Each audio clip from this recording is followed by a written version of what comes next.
võimalikult palju juba 2 tunni pärast, nii et äkki tuleb lund ka varsti. See on võimalik. No veidi paluste panemine on, aga on loodus, aga see iga kord. Jah. Peale jõudu tuleb raudselt kohe.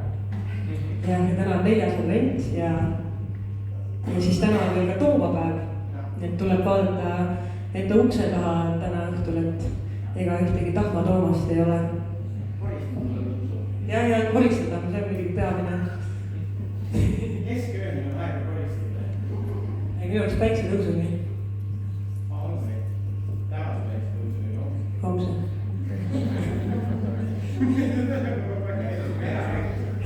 Aga meie lauludes või kavas on põimitud siis autorilaulud ja imeilusad jõululaulud.